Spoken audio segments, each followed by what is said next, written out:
जय श्री राम एक्सप्लोरर्स, स्वागत है आपका एक और सच के सफर में।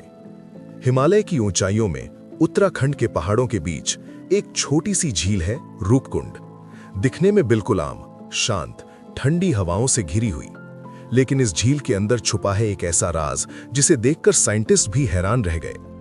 इस झील को लोग स्केलेटन लेक के नाम से जानते हैं, क्योंकि जब बर्फ पिघलती है तो इसके किनारे और पानी के अंदर दिखते हैं इंसानी कंकाल।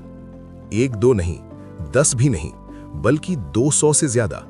सोचिए, इतनी ऊंचाई पर, इतनी ठंड में, जहां सांस लेना भी मुश्किल हो, एक साथ इतने लोग कैसे मरे?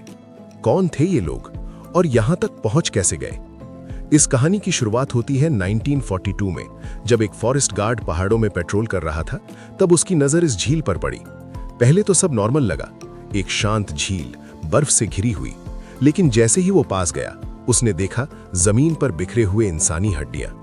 वो पल उसके लिए समझ से बाहर था। इतनी दूर, इतनी ऊंचाई और इतने सारे कंकाल। उसने तुरंत अथॉरिटीज को इन्फॉर्म किया। शुरुआत में लोगों ने सोचा ये जापानीज सोल्जर्स होंगे जो वॉर के दौरान यहां मरे होंगे। उस वक्त दुनिया वर्ल्ड वॉर के दौर से गुजर रही थी, इसलिए ये थियरी लोगों को सही लगी। लेकिन इन्वेस्टिगेशन में पता चला ये कंकाल बहुत पुराने थे।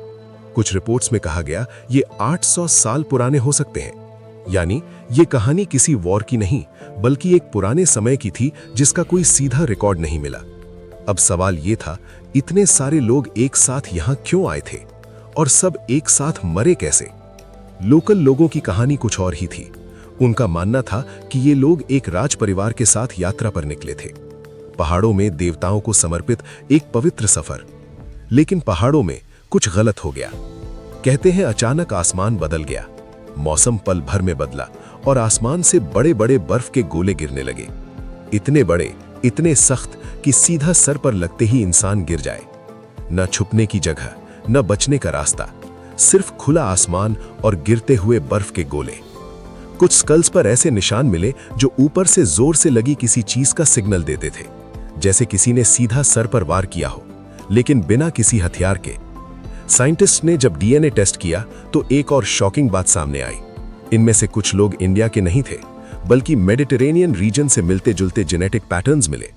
मतलब ये लोग अलग अलग जगह से आए थे, अलग बैकग्राउंड, अलग सफर, लेकिन मौत एक ही जगह। फिर एक थियरी सामने आई। क्या ये लोग पिलग्रिमेज पर थे, या ट्रेड रूट से जा रहे थे, या किसी राज परिवार के साथ सफर कर रहे थे? कोई पक्का जवाब नहीं मिला, सिर्फ थियरीज और सवाल। पर सबसे बड़ी मिस्ट्री ये थी, सब एक ही जगह क्यों मरे? एक रिसर्च में पता चला कि उनके स्कल्स पर जो फ्रैक्चर्स थे वो किसी हथियार से नहीं, बल्कि ऊपर से गिरने वाली हार्ड ऑब्जेक्ट से हुए थे, यानी नेचुरल डिजास्टर। पॉसिबिलिटी एक अचानक आई क्लाउड बर्स्ट स्टॉर्म या मैसिव हेल स्टॉर्म, जिसमें आसमान से पत्थर जैसे बड़े बर्फ के टुकड़े गिरे हों। और इतनी ऊंचाई पर, इतनी ठंड में इंसान के पास बचने का कोई चांस नहीं होता। न भाग सकते, न छुप सकते, न मदद बुला सकते। और फिर एक पूरी टीम वहीं खत्म हो गई, एक पल में, एक साथ, बिना किसी रिकॉर्ड के। आज भी जब बर्फ पिघलती है, रूपकुंड अपनी कहानी खुद दिखा देता है।